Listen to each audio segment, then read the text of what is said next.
आगे बढ़ेंगे जहां उत्तर प्रदेश सरकार वित्तीय वर्ष 2026-27 का पहला अनुपूरक बजट विधानसभा में पेश कर चुकी है। बता दें कि वित्त मंत्री सुरेश खन्ना ने पेश किया है 59,000 करोड़ से अधिक का ये बजट, जिसमें बुनियादी परियोजनाओं को और गति दी जाएगी।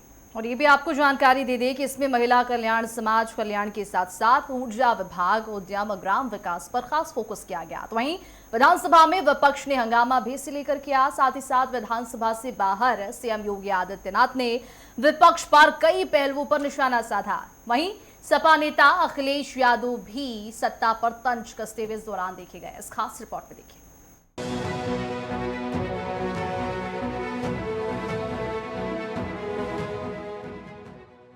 यूपी में वित्त मंत्री सुरेश खन्ना ने विधानसभा में 59,019.54 करोड़ रुपए का अनुपूरक बजट पेश किया। इस वित्तीय वर्ष के लिए योगी सरकार ने 9.12 लाख करोड़ रुपए का मूल बजट पेश किया था। अब सरकार ने इस वित्तीय वर्ष का पहला अनुपूरक बजट पेश किया है। इस बजट में लोक निर्माण विभाग के लिए 700 करोड़, ऊर्जा विभाग के लिए 7,422 करोड़, भारी मध्यम उद्योग के लिए 22,107 करोड़, ग्राम विकास के लिए 17,942 करोड़, समाज कल्याण के लिए 1,655 करोड़, महिला कल्याण के लिए 1,084 करोड़ का प्रावधान है। मॉनसून सत्र के दूसरे दिन आज विपक्ष ने हंगामा किया, जिसके चलते सदन की कार्यवाही बाधित होती रही। विधानसभा की कार्यवाही कल सुबह 11 बजे तक के लिए स्थगित कर दी गई है। सदन से बाहर आकर सीएम योगी ने सपा को निशाने पर लेते हुए सदन न चलने देने का आरोप लगाया। वहीं अखिलेश ने भी तंज कसे। 5 अगस्त को विधेयक प्रतिस्थापन और विधायी कार्य होंगे। वहीं 6 अगस्त को अनुपूरक बजट पर चर्चा होगी। आज सदन में इनका यह आचरण आप सबने भी देखा है, किस तरीके से अध्यक्ष पीठ की अवमानना समाजवादी पार्टी के सदस्यों के द्वारा किया गया। वे चर्चा से भागना चाहते हैं, जनता से जुड़े हुए मुद्दों पर चर्चा नहीं करना चाहते हैं।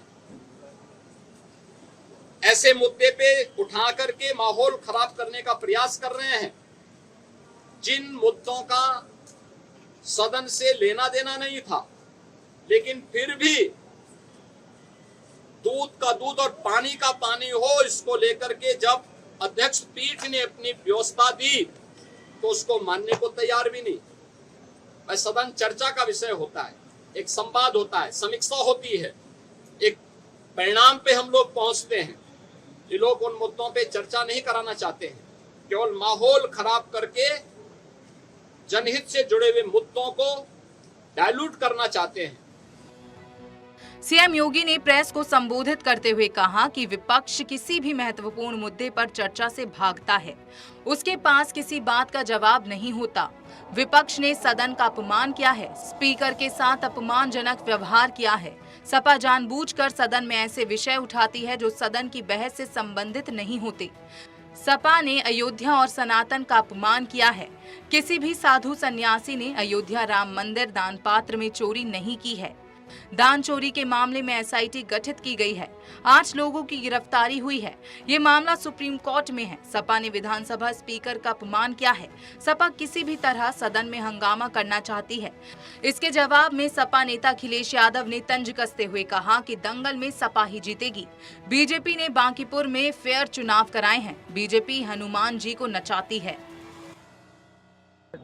ये बहुत सामान्य ज्ञान की बात है। इस बात को इसलिए नहीं छेड़ना चाहिए कि आप भी कानून को समझते हैं, आप भी चीजों को समझते हैं। एफआईआर किस पे दर्ज हुई? सुप्रीम कोर्ट ने अपने फैसले में क्या कहा? आखिरी में यही कहा कि जिनके ऊपर केस चल रहे हैं उनके केस खत्म नहीं होंगे, वो चलते रहेंगे। तो केस किसके ऊपर हुआ? केस किसके ऊपर हुए?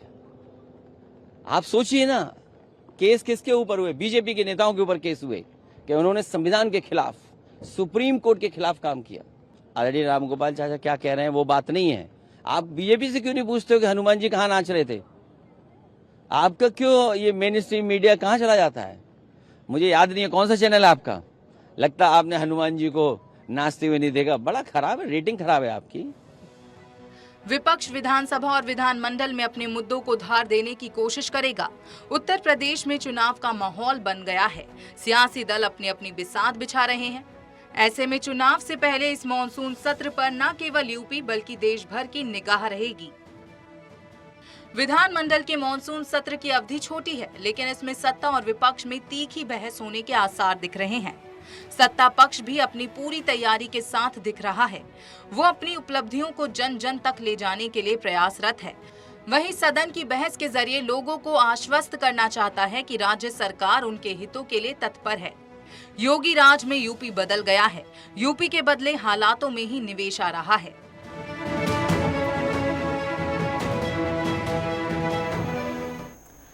और चलिए इसी पूरे मामले पर ज्यादा जानकारी के लिए प्रमुख संवाददाता अनूप कुमार सिंह हमारे साथ जुड़ चुके हैं। अनूप, क्या कुछ खास आज रहा? विधानसभा के मॉनसून सत्र में अनुपूरक बजट पेश किया गया और इस अनुपूरक बजट की प्राथमिकता क्या होगी? देखिए, आज का जो विधानसभा सत्र था काफी महत्वपूर्ण था जनता के लिए, सरकार के लिए और सभी के लिए, क्योंकि जिस तरीके से अनुपूरक बजट में उत्तर प्रदेश सरकार समाज कल्याण विभाग की बात करें या फिर ऊर्जा विभाग की बात करें, इंफ्रास्ट्रक्चर और बढ़ाने की बात करें, नए एक्सप्रेस को जोड़ने की बात करें, गंगा एक्सप्रेस की बात करें या फिर तमाम जो इंफ्रास्ट्रक्चर बढ़ाने की बात सरकार कर रही थी, उसका भारी भरकम बजट लेकर अनुपूरक बजट लेकर आई है। हालांकि शुरुआत से ही जो समाजवादी पार्टी के विधायक थे, कांग्रेस की नेता विधानमंडल दल आराधना मोना मिश्रा थी, वो विधानसभा से बाहर से प्रदर्शन कर रहे थे और उसके बाद सदन में भी प्रदर्शन करते रहे। शुरुआती दौर में थोड़ी देर सदन चला, लेकिन उसके बाद करीब 11 बजे तक उसको स्थगित करना पड़ा। 12 बजे के बाद फिर चालू हुआ। उसके बाद वहां पर उस समाजवादी पार्टी के विधायकों का हंगामा लगातार जारी रहा। हालांकि कुछ विधायी कार्य थे वो भी लगातार चलते रहे। बीच हंगामे के बीच में, तमाम शोर शराबे के बीच में वित्त मंत्री सुरेश खन्ना ने अनुपूरक बजट को पढ़ने के बाद नेता सदन यानी मुख्यमंत्री योगी आदित्यनाथ भी उस सदन में बोलने के लिए उठे, लेकिन तब भी विपक्ष लगातार हंगामा करता रहा। यहां तक कि विधानसभा अध्यक्ष सतीश महाना लगातार विधायकों को समझाते रहे कि कोई भी मुद्दा है तो आप सदन में कहिए, उसको सरकार उस पर जवाब देगी और एक सदन होता है जनता की समस्याओं को उठाने के लिए। आप जनता इसके प्रतिनिधि हैं, जनता की बात कहिए। लेकिन सदन में लगातार विपक्ष का हंगामा चलते देख फिर सदन को 11 बजे तक कल सुबह के लिए स्थगित करना पड़ा। जो है विपक्षी विधायकों की तरफ से अनुप किया गया, बार बार जो विधानसभा अध्यक्ष है सतीश महाना, वो रिक्वेस्ट करते नजर आए, वो अपील करते नजर आए कि जब मैं आपको आश्वस्त कर रहा हूं कि सरकार आपके तमाम सवालों का जवाब देगी तो आप हंगामा मत करें। और एक समय ऐसा भी आया आज सत्र के दौरान कि जब मुख्यमंत्री अपना अभिभाषण दे रहे थे, संबोधित कर रहे थे, तो उनके पोस्टर्स लहराए गए। सतीश महाना काफी गुस्से में भी आए और इस दौरान इस तरीके से भी बातें उन्होंने की कि आपकी सदस्यता को लेकर भी मैं जो है गंभीर कंप्लेन आगे मैनेजमेंट कम्युनिटी को करूंगा। तो कल जिस तरीके से विधायी कार्यों पर चर्चा होनी है और भी विधेयक पेश होने, कल किस तरीके का आप देख पा रहे हैं वहां पर जो है वातावरण रह सकता है, क्योंकि विपक्षी विधायक जो है वो हंगामा करने से बाज नहीं आ रहे हैं। बिल्कुल, सदन की कार्रवाई पूर्ण तरीके से नहीं चल पा रही है और यही वजह रहा कि आज सचिन यादव समाजवादी पार्टी के विधायक हैं, उनको निष्कासित कर दिया गया। इस सदन की अवधि तक वो विधानसभा की कार्यवाही में शामिल नहीं हो पाएंगे।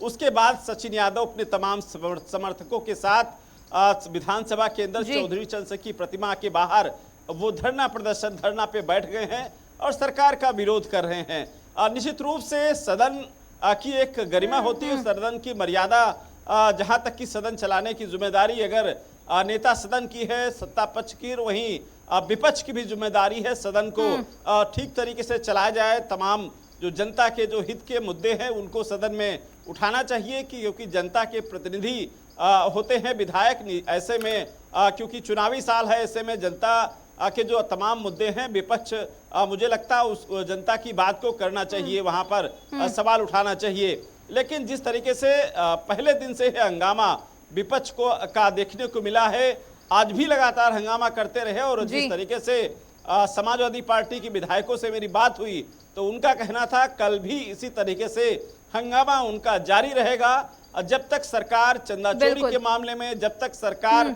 छात्रों के मामले में जवाब नहीं दे देती है।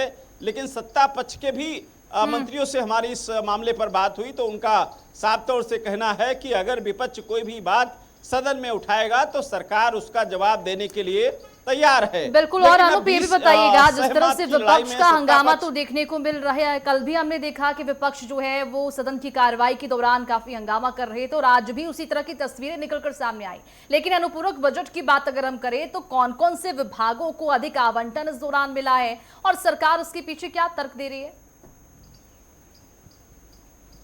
देखिए, वो चाहे संभल से लगा के बात करें, वाराणसी तक जो विकास के कार्य हैं उसको गति देने के लिए, सदने संवारने के लिए एक बड़ा बजट दिया गया है। वाराणसी में और भी विकास कार्य हैं, उनके लिए आवंटन किया गया है। ग्राम समाज विभाग के लिए भी, समाज कल्याण विभाग के लिए भी सबसे बड़ा जो बजट दिया गया है। दूसरा ग्राम्य विभाग, गांव का विकास है, क्योंकि गांव के आने वाले समय में चुनाव होने हैं। ऐसे में गांव में किसी प्रकार की बजट की कमी न रहे, अनुपूरक बजट में उसका विशेष तौर से प्रावधान रखा गया है। उत्तर प्रदेश में ऊर्जा विभाग के लिए, ऊर्जा विभाग किस तरीके से और भी आगे बढ़े, किसी प्रकार की दिक्कत ना आए, उसको लेकर इसमें बजट उसमें अलग से दिया गया है। जेवर एयरपोर्ट के लिए जो कमियां रह गई है उसके लिए भी अतिरिक्त बजट इसी अनुपूरक बजट में दिया गया है। कुल मिला के इंफ्रास्ट्रक्चर से लगा करके गांव के विकास की बात करें या फिर समाज के विकास की बात करें, ऐसे तमाम जो विभाग हैं सबके लिए अलग अलग बजट दिया गया है, प्रावधान उसका है। उस बजट के साथ साथ जिस समय वित्त मंत्री सुरेश खन्ना उस बजट को पढ़ रहे थे, उस समय विपक्ष का हंगामा लगातार जारी था। उस हंगामे के दौरान वित्त मंत्री सुरेश खन्ना उस पटल पर उस बजट को पढ़ा, जनता के सामने किया, लेकिन उसके बाद हंगामा विपक्ष का जारी होने के बाद आखिरकार एक दिन के लिए 11 बजे तक के लिए फिर से विपक्ष का जो बजट विधानसभा सत्र है कदर बढ़ गया कि मुख्यमंत्री जो है अपनी बात सदन के पटल तक नहीं रख पाए और शायद यही कारण है कि जब कार्रवाई स्थगित हो गई तो मुख्यमंत्री को बाहर प्रेस कॉन्फ्रेंस बुलानी पड़ी और काफी आक्रोशित वो नजर आए। इस दौरान तीखे हमले समाजवादी पार्टी पर मुख्यमंत्री ने बोले हैं। उन्होंने कहा है कि प्रदेश देख रहा है किस तरीके से उनके टैक्स का जो पैसा है विपक्षी विधायकों की तरफ से वो जाया किया जा रहा है, क्योंकि सदन में चर्चा होनी थी। लंबा कार्यकाल नहीं है मॉनसून सत्र का, 2 दिन बीत चुके हैं। कल भी विपक्षी विधायकों की तरफ से, जैसे आपने जिक्र किया, हंगामे के आसार है, पूरी तरीके से वो कोशिश करेंगे बाधा डालने की, तो मुख्यमंत्री का आक्रोश भी कहीं ना कहीं वाजिब हो जाता है। बिल्कुल सही बात है, नेता सदन है, ऐसे में अगर विधानसभा सत्र नहीं चलता है तो सदन की भी जिम्मेदारी है कहीं ना कहीं सत्ता पक्ष भी कहीं ना कहीं जो विधायी कार्य हैं उनको भी पूरा करना है। जो अनुपूरक बजट है वो भी पास होना है, क्योंकि इसमें विपक्ष का भी कहीं ना कहीं सहमति होनी जरूरी है, क्योंकि उस समय तमाम जो विधायी कार्य हैं या फिर तमाम जो विधेयक हैं वो भी पारित होने हैं, जिसमें विपक्ष भी अपनी वोटिंग करेगा और सत्ता पक्ष भी अपनी बात को रखेगा। ये बिल्कुल सही बात है, जहां विपक्ष एक सशक्त होता है उस प्रदेश का बेहतर विकास होता है। विपक्ष का सशक्त होना भी जरूरी है, क्योंकि विपक्ष उन मुद्दों को उठाता है जो सरकार वहां तक नहीं पहुंच पाती है, और यही अच्छे लोकतंत्र की खूबसूरती भी कही जाती है। लेकिन सदन में कार्रवाई में बाधा करना, ये मुझे लगता है जनता के साथ विश्वासघात है, क्योंकि तमाम ऐसी मुद्दे हैं उत्तर प्रदेश के, वो जनता के जो हैं प्रतिनिधि बन के विधायक उनको सदन में उठाना चाहिए, क्योंकि अपने विधानसभा क्षेत्र का विकास को लेकर जिस तरीके से जनता ने उन्हें चुना है, इसे सदन में उनको बात करनी चाहिए। आने वाला चुनाव है, ऐसे में दिन आज था और ऐसे में विपक्ष की ओर से आज भी हंगामा किया गया। अब देखने वाली बात ये होती है कि कल सदन की कार्रवाई में विपक्ष की ओर से क्या हंगामा किया जाता है और क्या जनता के मुद्दों पर बात कल हो पाएगी या नहीं, देखने वाली बात होगी। तमाम जानकारी के लिए बहुत शुक्रिया अनुप आपका। इधर संसद के मानसून सत्र के बीच एनडीए ने अपनी रणनीति को धार देने के लिए कवायद जो है वो काफी तेज कर दी। प्रधानमंत्री मोदी की अध्यक्षता में संसद भवन परिसर में एनडीए संसदीय दल की साप्ताहिक मंगल मिलन बैठक होने वाली है। बता दें आपको कि इस आयोजित बैठक में क्या कुछ खास रहा, उसके ऊपर आधारित है हमारी खास रिपोर्ट।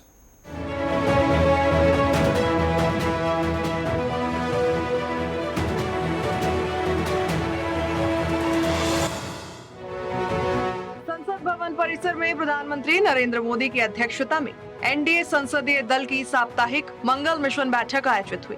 बैठक में केंद्रीय गृह मंत्री अमित शाह, रक्षा मंत्री राजनाथ सिंह, भाजपा अध्यक्ष नितिन नबीन सहित एनडीए के सभी सहयोगी दलों के सांसद मौजूद रहे। मानसून सत्र के दौरान सरकार की विधायी रणनीति, फ्लोर मैनेजमेंट और सहयोगी दलों के बीच बेहतर समन्वय पर विस्तार से चर्चा की गई। बैठक में विपक्ष के हंगामे के बीच सदन को सुचारू रूप से चलाने और महत्वपूर्ण विधेयकों को पारित कराने की रणनीति तैयार की गई। सांसदों के सामने खेलों में भारत की उपलब्धियों और रोजगार सृजन पर 2 विशेष प्रस्तुतियां भी दी गई। मानसून सत्र के दौरान ये एनडीए संसदीय दल की तीसरी मंगल मिशन बैठक रही, जिसका उद्देश्य गठबंधन की एकजुटता मजबूत करना और विकसित भारत के संकल्प को आगे बढ़ाना रहा। लगातार हो रही मंगल मिशन बैठकों के जरिए एनडीए संसद के भीतर बेहतर समन्वय, प्रभावी रणनीति और सहयोगी दलों की सक्रिय भागीदारी सुनिश्चित करने की कोशिश में जुटा है। साफ है कि मानसून सत्र के बाकी दिनों में सरकार अपने विधायी एजेंडों को गति देने और गठबंधन की एकजुटता बनाए रखने पर पूरा जोर देगी।